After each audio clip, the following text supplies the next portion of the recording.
नमस्कार। आज हम मध्य अक्टूबर 2025 के कुछ बेहद ज़रूरी और दिलचस्प घटनाक्रमों पर गहराई से नज़र डालेंगे। हमारे सामने कई स्रोत हैं, राष्ट्रीय, अंतर्राष्ट्रीय, तकनीकी और हाँ, मानवीय उपलब्धियों से भी जुड़े हुए।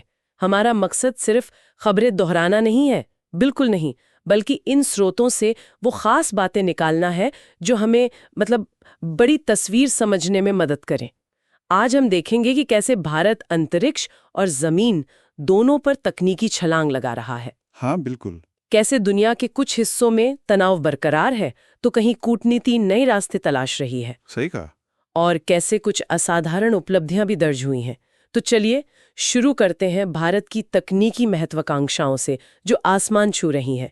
बात हो रही है स्टार्टअप गैलेक्साई। जो 2026 में दृष्टि मिशन लॉन्च करने की तैयारी में है, और कहा जा रहा है कि दुनिया का पहला multi sensor earth observation satellite होगा।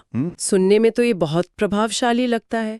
इसकी खास बात ये बताई जा रही है कि ये भारत का अब तक का सबसे बड़ा निजी सैटेलाइट होगा, करीब 1600 किलो का। काफी बड़ा है प्राइवेट के हिसाब से। और इसमें सिंथेटिक अपर्चर रडार यानी सार हाँ, सार तकनीक। और हाई रेजोल्यूशन ऑप्टिकल सेंसर दोनों एक साथ होंगे। और यही इसका सबसे बड़ा यूएसपी है, कह सकते हैं। ऐसा कॉम्बिनेशन दुनिया में पहली बार इस्तेमाल किया जा रहा है ना?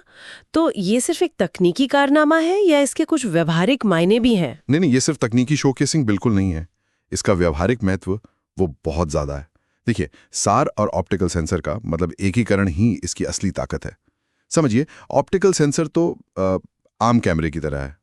अच्छी रोशनी चाहिए, साफ मौसम चाहिए, तभी बढ़िया तस्वीरें ले पाते हैं। हाँ, बिल्कुल। लेकिन सार तकनीक वो रडार तरंगों का इस्तेमाल करती है, तो ये बादलों को चीर सकती है और अंधेरे में भी काम करती है। अच्छा। और जब ये दोनों एक ही सैटेलाइट पर हों, तो इसका सीधा सीधा मतलब है कि दृष्टि सैटेलाइट मौसम कैसा भी हो, दिन हो या रात, पृथ्वी की बेहद सटीक और विस्तृत जानकारी जुटा सकेगा। ओह।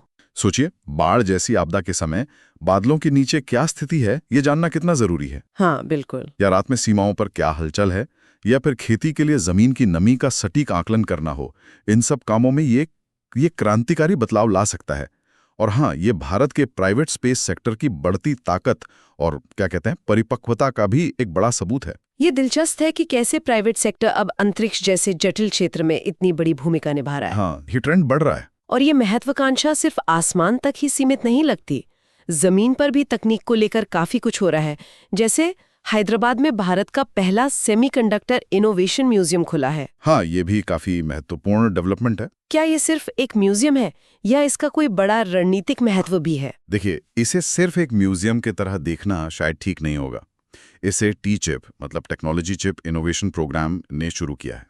और इसका मकसद सिर्फ भारत की सेमीकंडक्टर डिजाइन और निर्माण क्षमताओं को दिखाना भर नहीं है। अच्छा। आज के दौर में सेमीकंडक्टर चिप्स वो तो हर चीज की जान है। आपके फोन से लेके कारों तक, मेडिकल उपकरणों, रक्षा प्रणालियों, सब में। सही बात है। और पूरी दुनिया में इन चिप्स को लेकर एक होड़ मची हुई है। सप्लाई चेन को लेकर चिंताएं हैं। हाँ, सुनते रहते हैं। ऐसे में भारत का इस क्षेत्र में आत्मनिर्भर बनने का प्रयास ये रणनीतिक रूप से बहुत अहम है। ये म्यूजियम एक तरह से इस पूरे इकोसिस्टम को बढ़ावा देने का जरिया है। ये दिखाएगा कि भारत क्या कर सकता है, जिससे निवेश आकर्षित होगा, और सबसे जरूरी, ये युवा पीढ़ी को इस बेहद महत्वपूर्ण फील्ड में आने के लिए प्रेरित करेगा। ये सिर्फ इतिहास नहीं दिखाएगा, बल्कि भविष्य की नींव रखने में मदद करेगा। यानी ये भविष्य के टैलेंट को आकर्षित करने का भी एक जरिया है। बिल्कुल। और जब हम भविष्य की तकनीक और आत्मनिर्भरता की बात कर रही हैं, तो केरल में भारत का पहला सुपर कैपेसिटर मैन्युफैक्चरिंग प्लांट, ये भी इसी कड़ी में जुड़ता है। हाँ, बिल्कुल, ये भी उसी दिशा में एक कदम है। सुपर कैपेसिटर ये बैटरी से कैसे अलग है और क्यों महत्वपूर्ण है? देखिए, सुपर कैपेसिटर ऊर्जा भंडारण का एक अलग और कह सकते हैं बहुत उन्नत तरीका है। हाँ। बैटरी ऊर्जा को केमिकल रूप में धीरे धीरे स्टोर करती है और धीरे धीरे रिलीज करती है ना? हाँ। वहीं सुपर कैपेसिटर बिजली को इलेक्ट्रोस्टैटिक फील्ड के रूप में स्टोर करते हैं। इसका फायदा यह है कि वे बहुत तेजी से चार्ज हो सकते हैं और उतनी ही तेजी से भारी मात्रा में पावर डिस्चार्ज भी कर सकते हैं। ओह, बहुत तेजी से। हाँ, बहुत तेजी से। सोचिए, इलेक्ट्रिक बस स्टॉप पर आई और कुछ सेकंड में चार्ज हो गई। कमाल है। या फिर जैसे सोलर या विंड एनर्जी से अचानक बहुत बिजली मिल गई, उसे तुरंत स्टोर करके ग्रिड को स्थिर रखने में मदद मिले। इन कामों के लिए सुपर कैपेसिटर्स बैटरी से कहीं ज्यादा कारगर हो सकते हैं। तो इलेक्ट्रिक वाहनों और रिन्यूएबल एनर्जी के विस्तार के साथ इनकी मांग और महत्व तेजी से बढ़ेगा। भारत में इनका निर्माण शुरू होना एनर्जी सेक्टर के लिए एक अच्छी खबर है, यकीनन। तो अंतरिक्ष में नजर, जमीन पर चिप्स और भविष्य के लिए ऊर्जा भंडारण, वाकई आत्मनिर्भरता की ये कोशिशें सॉफ्टवेयर में भी दिख रही हैं, जैसे मैप माई इंडिया का स्वदेशी ऐप मैपल्स। हाँ, मैपल्स। जिसे गूगल मैप्स के विकल्प के तौर पर देखा जा रहा है। बिल्कुल। डिजिटल मैपिंग एक और रणनीतिक रूप से संवेदनशील क्षेत्र है। गूगल मैप्स बेशक बहुत लोकप्रिय और शक्तिशाली है, इसमें कोई शक नहीं, लेकिन एक स्वदेशी विकल्प होने के कई फायदे हैं। जैसे मैपल्स स्थानीय डेटा, भारत की सड़कों और लोकेशन की बारीकियों को शायद बेहतर समझ सकता है।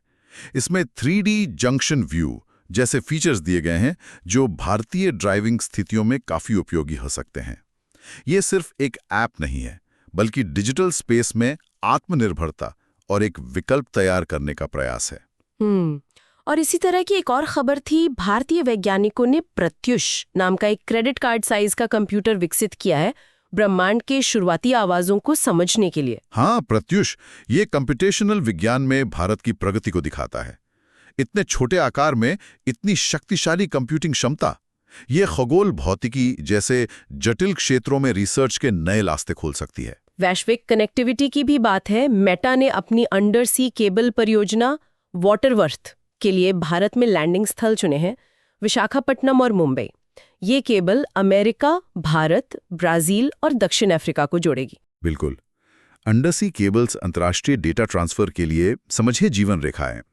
ये परियोजना भारत की डिजिटल कनेक्टिविटी को और मजबूत करेगी और डेटा फ्लो की क्षमता बढ़ाएगी। और इसरो नासा का संयुक्त उपग्रह निसार भी तो है, जिसे GSLV Mk2 से लॉन्च किया गया था। हाँ, निसार ये अंतर्राष्ट्रीय सहयोग का एक बेहतरीन उदाहरण है।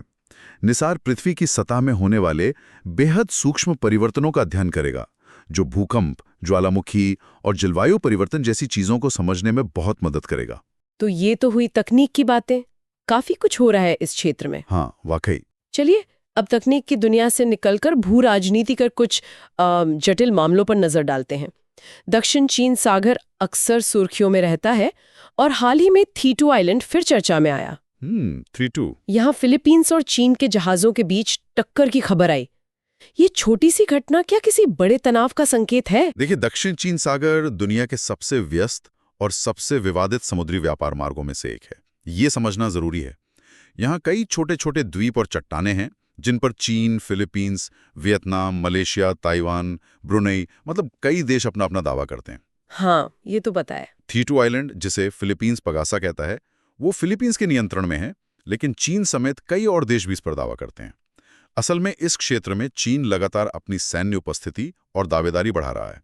इससे फिलीपींस जैसे देशों के साथ उसका टकराव बढ़ रहा है। तो ये टक्कर उसी का नतीजा है, कह सकते हैं।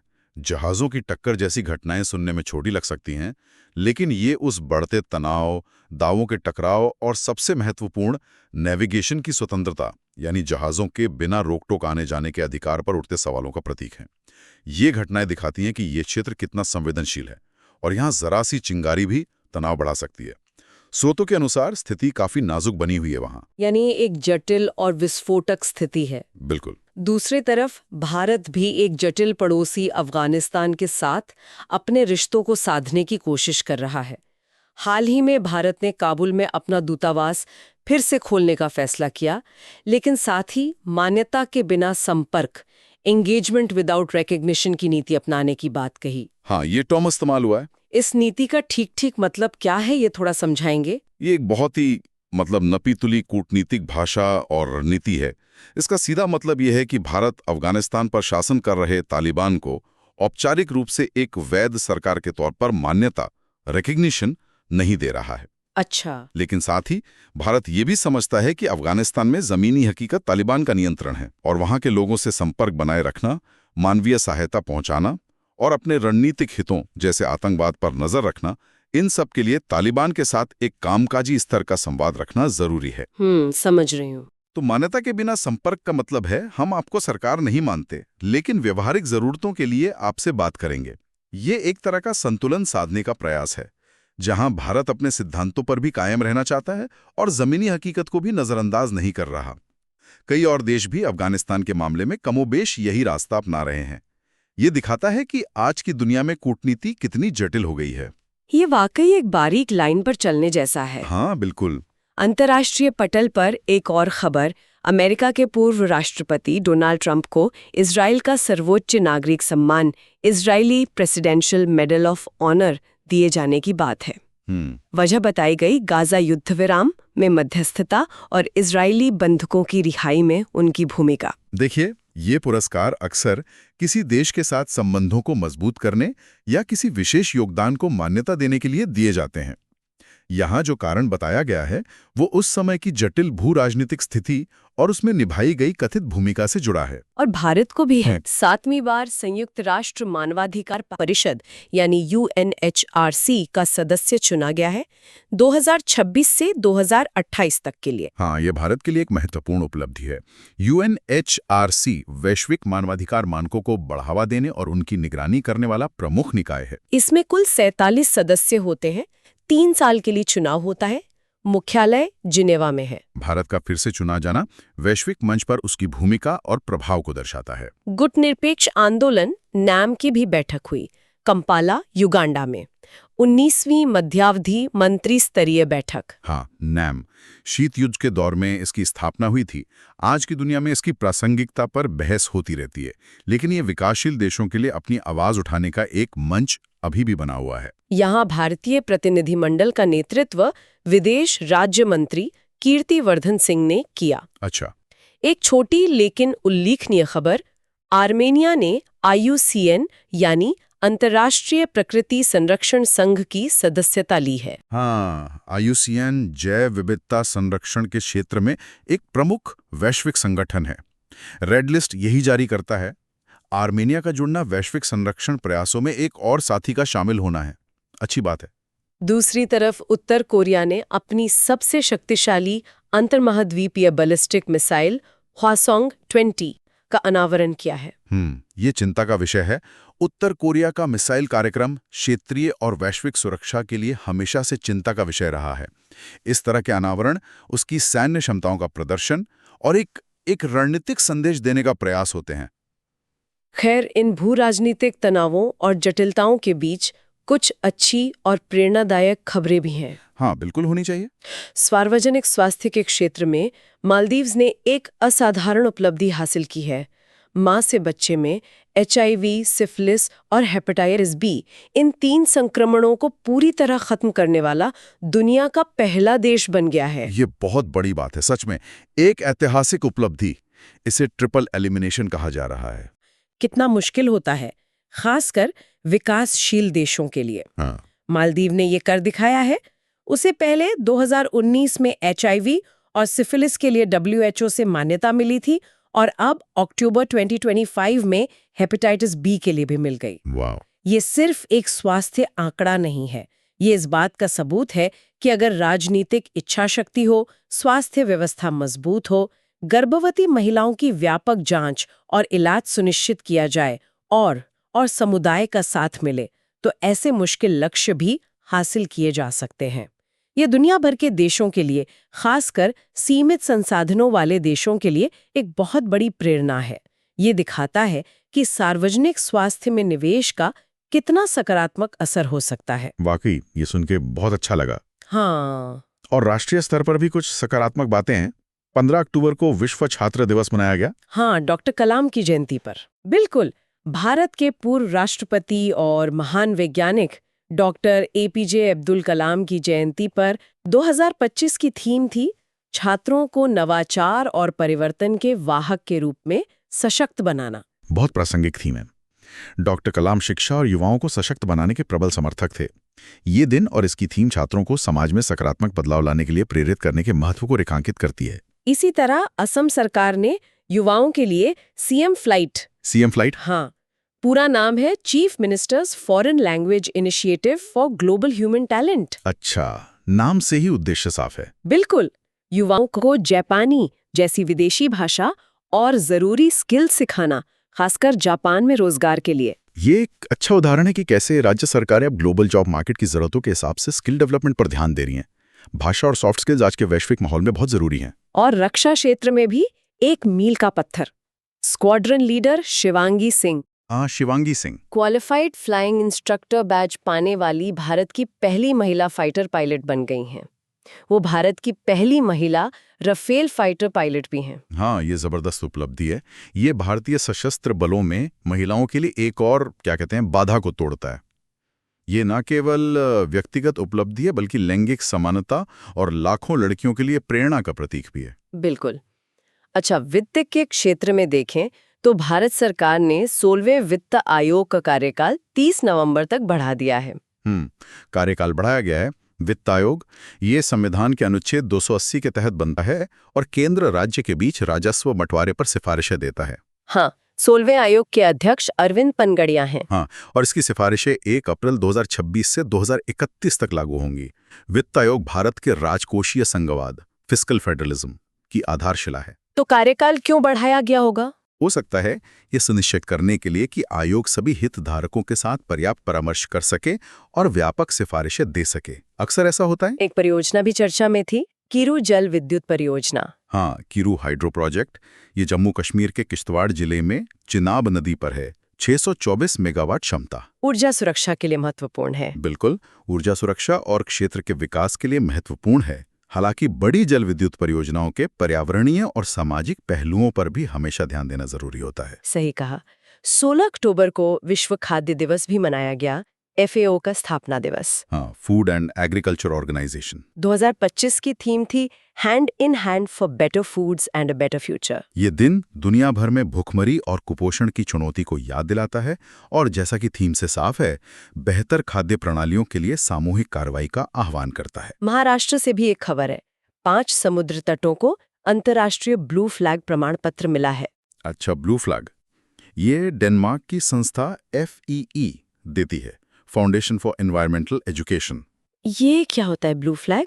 ब्लू फ्लैग सर्टिफिकेशन बहुत कड़े पर्यावरणीय, शैक्षिक, सुरक्षा और बहुत संबंधी मानदंडों पर आधारित होता है।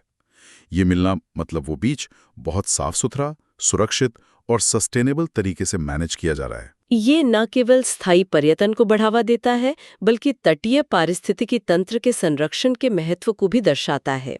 नियुक्ति की बात करें तो अनंत गोयनका को फिक्की FICCI का नया अध्यक्ष नियुक्त किया गया है 2025-26 के लिए। हाँ, फिक्की भारत के सबसे पुराने और प्रमुख उद्योग संघों में से एक है। 1927 में स्थापना हुई थी। नेतृत्व में परिवर्तन उद्योग की प्राथमिकताओं और सरकार के साथ संवाद को प्रभावित कर सकता है। और wild life trust of India WTI की वन रक्षक परियोजना को 25 साल पूरे हो गए हैं। 25 साल? ये 2000 में शुरू हुई थी। इसका उद्देश्य वन रक्षकों को प्रशिक्षण, उपकरण देना और उनकी क्षमता बढ़ाना है। बहुत जरूरी काम है। हाँ, वन्य जीव संरक्षण में फ्रंटलाइन स्टाफ यानी वन रक्षकों की भूमिका तो मतलब अत्यंत महत्वपूर्ण है।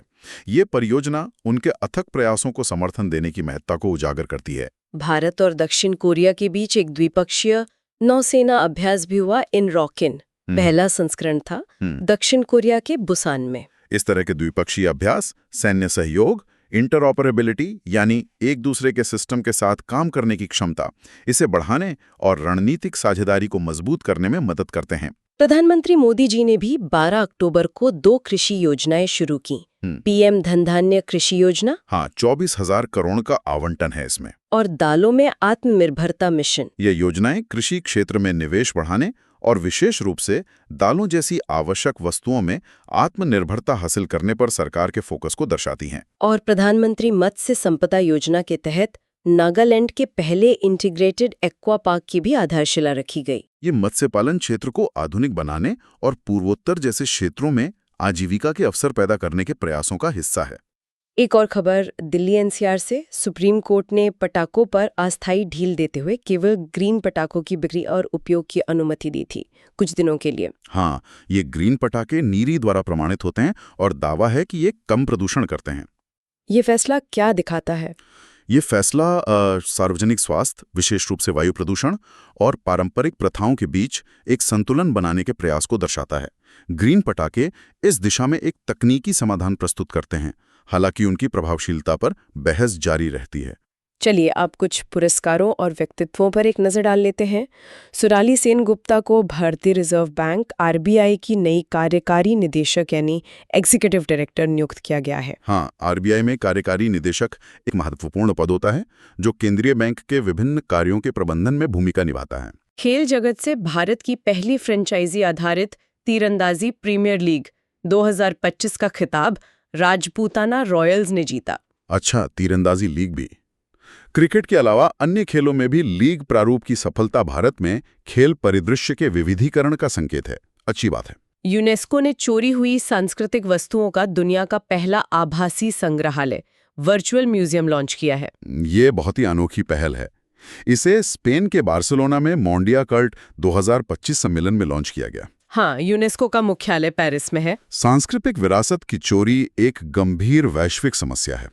ये आभासी संग्रहालय जागरूकता बढ़ाने और इन वस्तुओं की वापसी के प्रयासों में मदद करने के लिए टेक्नोलॉजी का बढ़िया इस्तेमाल है। कुछ निधन की खबरें भी हैं। गोवा के पूर्व मुख्यमंत्री रवि नायक का निधन हो गया और अर्थशास्त्र में 2025 का नोबेल पुरस्कार जॉयल मॉकियर, फिलिप एगन और पीटर हॉबिट को दिया जाएगा। अच्छा, अर्थशास्त्र का नोबेल। सेशल्स के राष्ट्रपति पद का चुनाव पैट्रिक हर्मिनी ने जीता है। और ये नाम हमने पहले भी लिया था। काजीरंगा राष्ट्रीय उद्यान की क्षेत्रीय निदेशक डॉक्टर सोनाली घोष वैश्विक IUCN केंटन मिलर पुरस्कार 2025 जीतने वाली पहली भारतीय बन गई हैं। हाँ, जैसा हमने कहा था, ये पुरस्कार संरक्षित क्षेत्र प्रबंधन में नवाचार और उत्कृष्टता के लिए दिया जाता है। ये डॉक्टर घोष और भारत के संरक्षण प्रयासों के लिए एक बड़ी मान्यता है। और अंत में 70वें फिल्म फेयर पुरस्कार 2025 में सर्वश्रेष्ठ अभिनेत्री आलिया भट्ट और सर्वश्रेष्ठ अभिनेता कार्तिक आर्यन चंदू चैंपियन के लिए और Abhishek Bachchan I want to talk के लिए रहे हैं। अच्छा, फिल्म फेयर। तो हमने आज कई महत्वपूर्ण विषयों पर चर्चा की, तकनीकी प्रगति से लेकर भू राजनीतिक बदलावों तक, हाँ, राष्ट्रीय पहलों से लेकर व्यक्तिगत उपलब्धियों तक। हाँ, इन विभिन्न विकासों पर नजर रखना महत्वपूर्ण है क्योंकि ये दिखाते हैं कि कैसे दुनिया और भारत बदल रहे हैं और कैसे विभिन्न क्षेत्र वो एक दूसरे से जुड़े हुए हैं। बिल्कुल। इन सभी विकासों को देखते हुए भारत की बढ़ती तकनीकी महत्वाकांक्षाएं जैसे गैलेक्साई, वैश्विक स्वास्थ्य सफलताएं जैसे मालदीव का उदाहरण, भू राजनीतिक पुनर्संरेखण और जटिल कूटनीति, सही, और साथ ही निजी क्षेत्र और व्यक्तिगत नवाचार की बढ़ती भूमिका जैसे डॉक्टर घोष का सम्मान या सेमीकंडक्टर म्यूजियम। हाँ, ये सब मिलकर सोचने पे मजबूर करता है कि अगले दशक में राष्ट्रीय प्राथमिकताएं और अंतर्राष्ट्रीय सहयोग किस तरह विकसित हो सकते हैं, खासकर जब सरकार के साथ साथ निजी क्षेत्र और व्यक्तिगत पहलकदमियां इतनी महत्वपूर्ण भूमिका निभा रही हैं। ये देखना दिलचस्प होगा। हाँ, ये एक अहम सवाल है भविष्य के लिए। इस गहरी और विस्तृत चर्चा में शामिल होने के लिए धन्यवाद।